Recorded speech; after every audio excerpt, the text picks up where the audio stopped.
अभी भी आप कोई स्ट्रैटेजी बना करके मार्केट में लेकर के आएंगे ना, और आपने उस पर बैक टेस्टिंग भी बहुत बढ़िया तरीके से करी हुई है, तो एक चीज आपको देखने को मिलेगी कि जो बैक टेस्टिंग के रिजल्ट्स है और जो रियल रिजल्ट्स है उसमें बहुत ज्यादा डिफरेंस क्रिएट हो जाता है। उसका सबसे बड़ा रीजन ये होता है कि बैक टेस्टिंग में हम ना इमोशनल डिसीजंस नहीं लेते हैं, लेकिन जब हम लाइव मार्केट में वो स्ट्रैटेजी अप्लाई करते हैं तो हमारे इमोशंस वहां पर एड ऑन हो जाते हैं, जिसकी वजह से हमें वैसे रिजल्ट्स नहीं मिलते हैं जो हमने बैक टेस्टिंग में देखे थे।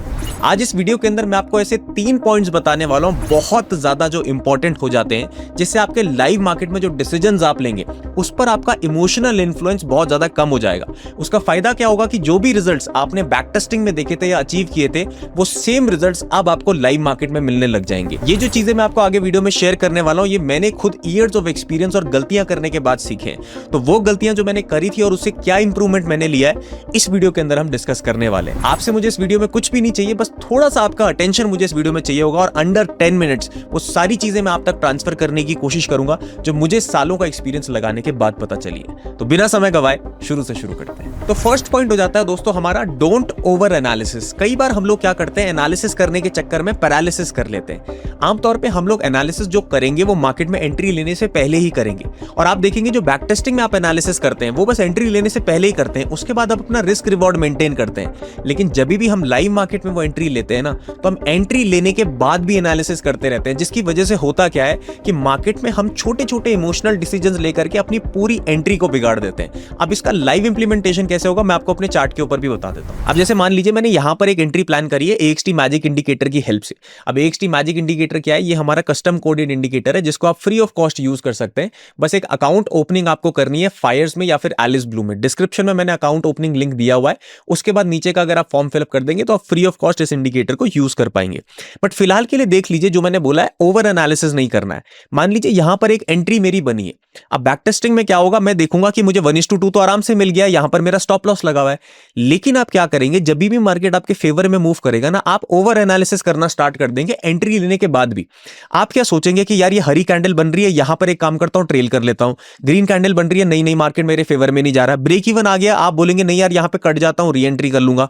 फिर दूसरी कैंडल, फिर तीसरी, फिर ये आप ना ओवर एनालिसिस करते रहते हैं। बल्कि गलती है ये, आपको क्या करना है, जो भी आपने एंट्री एक बार ले लिए, बस आपका एनालिसिस हो गया है। अब या तो आप छाती पे गोली खाएंगे जिसे स्टॉप लॉस बोलते हैं, और या फिर आप बहुत बल्ले बल्ले करेंगे जिसे टारगेट हिट करना बोलते हैं। आपको ओवर एनालिसिस करने से बचना है, और अगर आप ओवर एनालिसिस करते रहेंगे तो आप हर बार इमोशनल डिसीजन लेते रहेंगे, जिसकी वजह से आप ज्यादा क्वांटिटी बढ़ा देंगे, कभी कम निकाल देंगे, तो आप अपनी स्ट्रैटेजी को उस तरीके से यूज नहीं कर पाएंगे जैसे रिजल्ट्स उन्होंने बैक टेस्टिंग में दिए थे। दूसरी गलती हम लोग क्या करते हैं, we focus on the reward not on the risk. देखो market is a game of probability, तो मार्केट में रिस्क जैसा होगा रिवॉर्ड भी उस तरीके से होगा। आमतौर पे जब भी हम ट्रेड पे एंटर करते हैं ना, तो हम क्या सोचते हैं कि इस बार मुझे इस ट्रेड पे 10,000 रुपए बन जाएगा, बट हम ये नहीं सोचते हैं कि 5,000 मेरी जेब से जा भी सकता है। और जब वो 5,000 चार्ट पे दिखने लग जाता है ना, तो हम कंफ्यूज हो जाते हैं कि लॉस कैसे हो गया। इसीलिए ट्रेड लेने से पहले ये देख लेना है कि मेरा इस ट्रेड में पर्टिकुलर लॉस कितना हो सकता है, उसके बाद हमें रिवॉर्ड पे फोकस करना है। मैं क्या करता हूं पर्सनली, अगर मैं आपको चार्ट पे लेकर के चलूं, मान लीजिए मैंने यहां पर एंट्री मारी है। अब ये जितने भी पॉइंट्स का स्टॉप लॉस है ना, मान लो 50 पॉइंट का स्टॉप लॉस है, तो मैं अपनी क्वांटिटीज इतनी डिप्लॉय करूंगा जितने में मेरा जेब से 5,000 रुपए से ऊपर पैसा ना जाए। यानी कि मैं पहले से ही अपना रिस्क अपने दिमाग में लेकर के चलूंगा। इससे मुझे साइकोलॉजिकली क्या फायदा होगा कि मान लीजिए डायरेक्टली ट्रेड अगर मेरे फेवर में नहीं भी गया और मेरे को 3,000, 2,000, 1,500, 4,500 का लॉस भी देखना पड़े, तो मैं उसको कंफर्टेबली होल्ड कर सकता हूं। वहां पर मेरी इमोशंस नहीं आएंगे कि यार 4,500 का लॉस है या 4,800 का लॉस है। 5,000 तक जो मैंने पहले से डिसाइड किया हुआ है, मेरा स्टॉप लॉस फिक्स्ड है, और जैसे ही 5,000 आ जाएगा मैं अपने रिस्क को कट कर दूंगा। इसको बोलते हैं जब आप पहले से प्लान करके चीजें करते हैं और पोजीशन साइजिंग अपनी बेटर रखते हैं। तो ध्यान दीजिएगा, हमें ट्रेड लेने से पहले रिस्क पे फोकस करना है कि पैसा जा कितना सकता है। आने के लिए आपको पता है कि एटलीस्ट मुझे उसका डबल लेना ही लेना है, बट पहले आपको रिस्क पे फोकस करना है, बाद में आपको रिवॉर्ड पे फोकस करना है। जब आप इस तरीके से अपना फोकस बना लेंगे ना, तो तब आप मार्केट में इमोशनल डिसीजंस लेने कम कर देंगे, और फिर जैसे रिजल्ट्स आपको बैक टेस्टिंग में मिले थे उसके सिमिलर रिजल्ट्स आपको लाइव मार्केट में भी मिलने शुरू हो जाएंगे। अब आ जाते हैं अपने तीसरे और फाइनल पॉइंट की तरफ, जिसे बोलते हैं always try to minimise your risk with trailing stop loss. इसका क्या मतलब होता है, देखो जब भी ना मार्केट हमारे फेवर में जाता है, हम लोग सोचते हैं कि यार ये फेवर में जा रहा है, कोई डिसीजन ले ना ले, हमारी कोई भी चीज प्लान्ड नहीं होती है। लेकिन आज एक टेक्निक मैं आपको बता रहा हूं जिससे आप धीरे धीरे करके अपना लॉस कम कर सकते हैं और अपने प्रॉफिट्स को कॉन्फिडेंटली होल्ड भी कर सकते हैं। इस टेक्निक को बोलते हैं trailing stop loss. Trailing stop loss बहुत लोग जानते हैं लेकिन उन्हें राइट मेथड्स नहीं पता।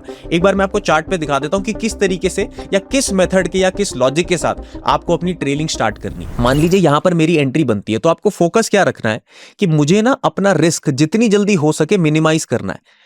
आपको फोकस करना है रिस्क के ऊपर, रिवॉर्ड के ऊपर नहीं करना, जो मैंने दूसरे पॉइंट में बताया। तो इस रिस्क को कैसे भी करके हमें धीरे धीरे करके मिनिमाइज कर देना है। बट उसके लिए क्या लॉजिक अप्लाई होगा, मान लीजिए मार्केट में आपका 1:1 आ जाता है, तो बहुत लोग क्या करेंगे, कोई डिसीजन नहीं लेंगे या फिर यहां पे अपना प्रॉफिट बुक कर देंगे।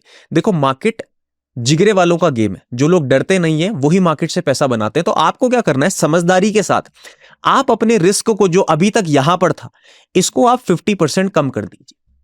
अब इससे क्या हो रहा है, जो ओरिजिनल स्टॉप लॉस आपका 5,000 रुपए का बन रहा था अब वो 2,500 का होगा। यानी अब आप 5,000 के स्टॉप लॉस पे पहले 10 के अचीव कर रहे थे क्योंकि 1:2 था, अब आपने उसको 2,500 कर दिया, यानी कि अब आप 1:4 अचीव कर रहे हैं। प्रोबेबिलिटी के हिसाब से आप अगर प्रॉफिटेबल होते हैं तो 4 ट्रेड मार्केट को आपके अगेंस्ट डालने पड़ेंगे आपसे वो प्रॉफिट लेने के लिए। तो इसी को बोलते हैं ट्रेलिंग स्टॉप लॉस। यानी कि कभी भी आप अपना रिस्क ना मार्केट में सेम मत रखिए। अगर मार्केट आपके फेवर में चला गया है तो 50% अपने स्टॉप लॉस को ट्रेल कर दीजिए। मैं 50% क्यों बोल रहा हूं, ब्रेक इवन पे क्यों नहीं लेके आने को बोल रहा हूं। देखो होता क्या है, जब भी आपके स्टॉप लॉसेज और टारगेट्स छोटे होते हैं तो मार्केट में वोलेटिलिटी होती है। अब आपकी डायरेक्शन अगर सही है और आपने 1:1 पे ब्रेक इवन कर दिया तो होगा क्या, मार्केट आपको निकाल करके दोबारा से आपके फेवर में चला जाएगा। तो पहले आप क्या करें, अपने रिस्क को कम करें, क्योंकि पहले 5,000 जा रहा था अब 2,500 जा रहा है। 50% आपने अपने रिस्क को कम कर दिया है। जब 50% कम है, मार्केट आपके फेवर में गया, स्टॉप लॉस हिट नहीं किया और फिर आपके अगर टारगेट को हिट कर गया तो रिस्क भी कम था और रिवॉर्ड अब आपका 4 गुना हो गया। तो always trail your stop loss जब भी मार्केट आपके फेवर में जाता है। तो दोस्तों एक बार इन सारे पॉइंट्स को समराइज कर लेते हैं, जिससे अब आपको वैसे ही रिजल्ट्स मिल पाएंगे जैसे आप प्रैक्टिस में देखते हैं, क्योंकि इमोशनल डिसीजंस अब आपके बहुत हद तक कम हो जाएंगे। पहला इंपॉर्टेंट पॉइंट हो जाता है कि आप ओवर एनालिसिस करना बंद कर दीजिए। एनालिसिस दोस्तों तब तक ही करना है जब तक आपकी एंट्री नहीं बन गई है। एक बार अगर आपकी एंट्री बन गई तो फिर कोई भी न्यूज आ जाए, कोई भी ट्रम्प साहब बोल दें, मोदी साहब बोल दें, कोई भी अपना डिसीजन चेंज करने की जरूरत नहीं है। एनालिसिस सिर्फ तभी तक होगा, ध्यान दीजिए, जब तक आपकी एंट्री नहीं बनी है। एंट्री के बाद नो एनालिसिस। दूसरा पॉइंट हो जाता है, पहले आप रिस्क पे फोकस करें तब आप रिवॉर्ड पे फोकस करें। अगर एक बार आपका रिस्क पे माइंडसेट सेट हो गया है तो जब आप लाइव मार्केट में लॉस देखेंगे तो आप बैड डिसीजंस लेना नहीं चाहेंगे, क्योंकि आपने एक बार पहले डिसाइड किया हुआ है कि इतना मैं लूज कर सकता हूं। तो जब लाइव मार्केट में वो लॉस आएगा तो आपकी दिल की धड़कन नहीं बढ़ेगी, और जब धड़कन नहीं बढ़ेगी तो आप बैड डिसीजंस लेना बंद कर देंगे। इसीलिए पहले आप फोकस कीजिएगा रिस्क के ऊपर, तब जाके आप रिवॉर्ड के बारे में सोचिएगा। एंड तीसरा इंपॉर्टेंट पॉइंट है कि कोशिश कीजिएगा कि धीरे धीरे करके आप अपने रिस्क को मिनिमाइज कर सके। वो किस तरीके से करना है वो आप करेंगे ट्रेलिंग स्टॉप लॉस से। जैसे ही मार्केट 1:1 मूव कर जाता है तो आप अपने रिस्क को 50% घटा दीजिएगा। उससे होगा क्या, 50% रिस्क ऑलरेडी कट गया और अब जो प्रॉफिट आप अचीव करोगे वो 4 गुना हो जाएगा। यानी कि अब आपकी जो ट्रेडिंग है वो 1:4 पे काम कर रही है। प्रोफेशनल ट्रेडर्स बहुत ज्यादा ट्रेलिंग स्टॉप लॉस को यूज करते हैं, आप भी इसको अप्लाई कीजिए, आपको बहुत बेटर रिजल्ट्स इससे मिलेंगे। उम्मीद करता हूं दोस्तों आपको ये सारे पॉइंट समझ आए होंगे। आप अगर इसको अपनी ट्रेडिंग में इंप्लीमेंट करेंगे तो जरूर आपको बेनिफिशियल रिजल्ट्स भी मिलेंगे। अगर आप हमारा फ्री टेलीग्राम चैनल ज्वाइन करना चाहते हैं जिसमें मैं बहुत ज्यादा इंपॉर्टेंट अपडेट्स देता रहता हूं, तो आप वो हमारे डिस्क्रिप्शन बॉक्स से ज्वाइन कर सकते हैं, जो चैनल लिंक मैंने डिस्क्रिप्शन में दिया हुआ है। अगर आप इसके अलावा कहीं से ज्वाइन करते हैं तो शायद आप फेक चैनल ज्वाइन कर ले जो स्कैमर्स ने ओपन किया और वो आपसे पैसा ऐड सकते हैं। तो मैं आपको एक एडवाइस देना चाहूंगा कि अगर आप ऑफिशियल चैनल ज्वाइन करना चाहते हैं फ्री ऑफ कॉस्ट, लर्निंग के लिए, इंस्पिरेशन के लिए, अपडेट्स के लिए, तो हमारे डिस्क्रिप्शन बॉक्स से ही ज्वाइन कीजिएगा, तब जाके आप सही चैनल में ज्वाइन हो पाएंगे। इसी के साथ साथ अगर आपकी कोई वर्कशॉप रिलेटेड क्वेरीज है, कोर्स रिलेटेड क्वेरीज है, तो वो आप हमारे व्हाट्सएप नंबर पर क्वेश्चंस डाल दीजिएगा। जितनी जल्दी हो सके हम आपको रिवर्ट करने की कोशिश करेंगे। तब तक के लिए स्वस्थ रहिए, मस्त रहिए, खुश रहिए एंड सबसे इंपॉर्टेंट सबका आदर कीजिए। जल्दी मिलते हैं।